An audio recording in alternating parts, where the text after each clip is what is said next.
Merry everyone, it's Nicole with the Blind Mage, and I know I said I was doing a video about the Fool's Journey for Tarot, but that was a little bit more than I thought it would be, so I might take a little bit of research.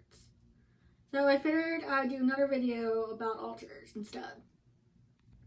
So Lauren came my cameraman today, and I figured I'd start by showing you guys my altar.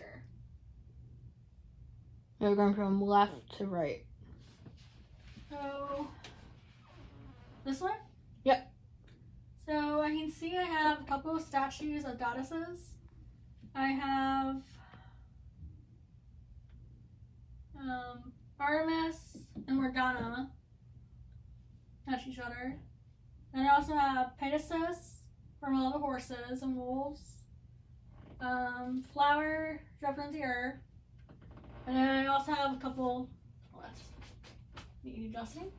And I have a couple of fae to show all four elements. Right. Draconian for Lauren because of the fact that she's my Irish twin and I feel like I'm connected to her. Another wolf. And at the end I have a bookend with my initial N and seashells. It was a gift from my sister Jessica because she knows how much I love reading and the ocean. And behind that is a Legend of Zelda treasure chest for coins, for money and for earth. So, like I said, on my altar I have all the elements, and I also had mostly connection to water and earth, a little bit of fire and air mixed in. Yay, fire!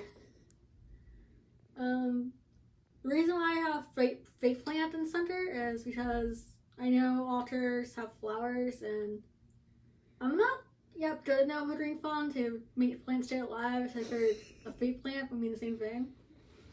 And like you said, flowers is your offering to the connection of earth. Right.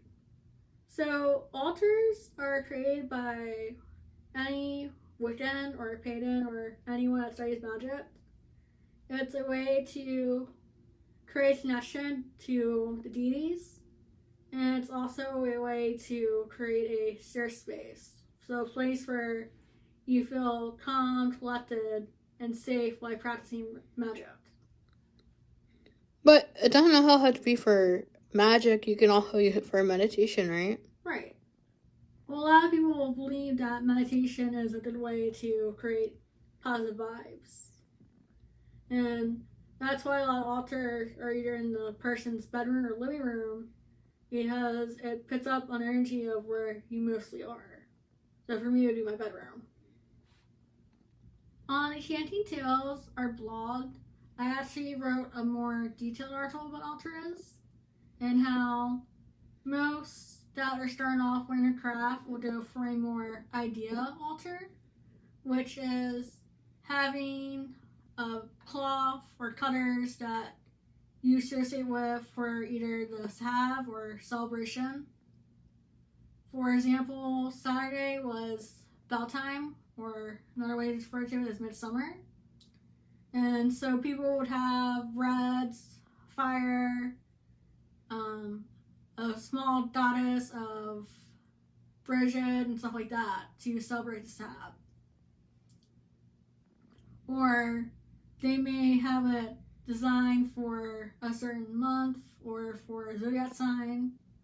For example, since June is Gemini, which is an air sign, their altar would be decorated with yellow, golds, and other air associations. Ooh.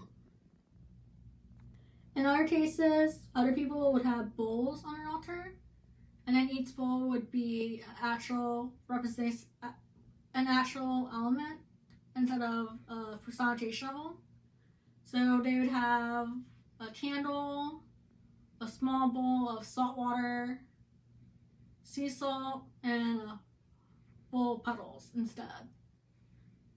And they'd also have a small bowl full of food or seeds or plants as an actual offering.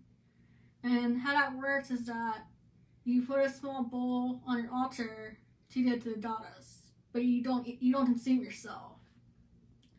And the next day or next week, you would take it out to your garden or out in nature and dump it there instead for the animals. Another item that people will put on their altars is tools they use for casting circles. For example, they might put their wand, a dagger, their flame,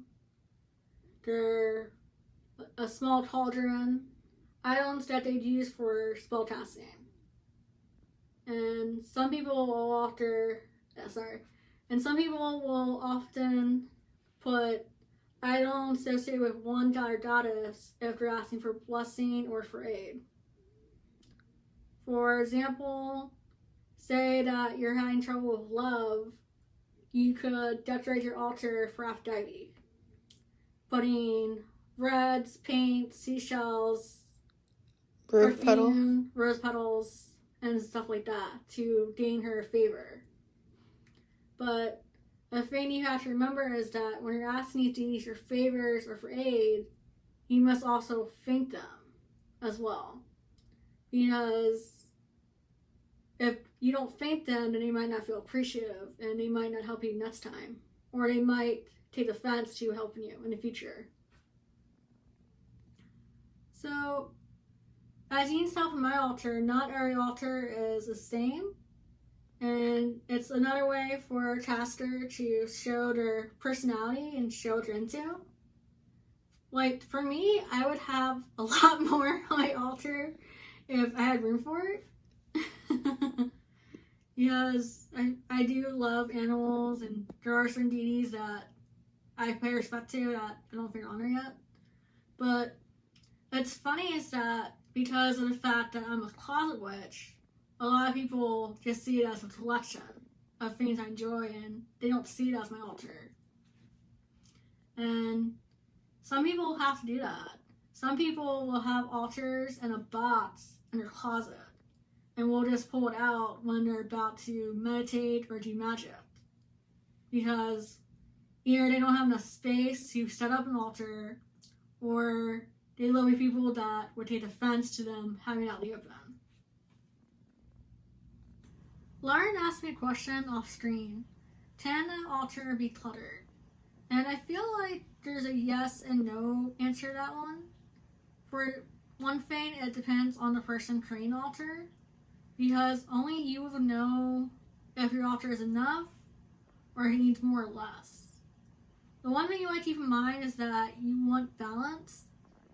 So what I've seen common for all altars is that you must include all 4 elements and also any deities that you feel connected to.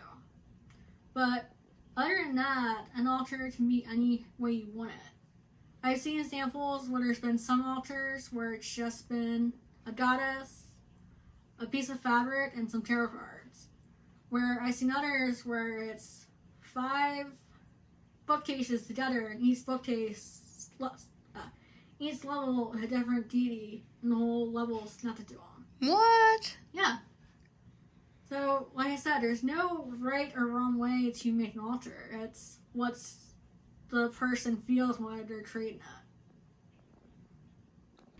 Some advice for those starting out in magic or starting to create your altar is that you want each piece on the altar to feel connected to you in a way. Like with finding your tarot, you want an item that speaks out to you or calls out to you. Another thing is that you're not going to be able to build your altar in one day. It's still going to take time to create. My altar took up to a year because a lot of items were either gifts from family and friends or from visiting shops online or in person, and I saw the items and I thought they were neat. And as I said, not every altar is the same. For you, you might not want figurines or statues. You may want items from around the world that you got for a trip. Or some people will make altars with stones or flowers. Like I said, it's whatever speaks out to you. I hope this video was helpful. If you like these videos where I talked about the basics or beginning of magic, let me know in the comments below and I'll do more videos. And as I said, I am planning on doing the full journey, but because it covers the first 22 cards of the Major Kana, I need to plan it out a little bit. Because I would hate for the video to be too long and not be as interesting as it could be written down better. If you'd like to learn more about altars, as I said, we have an article on Enchanting Tales. I will place the link below for you guys to read it. And until next time, blessed be.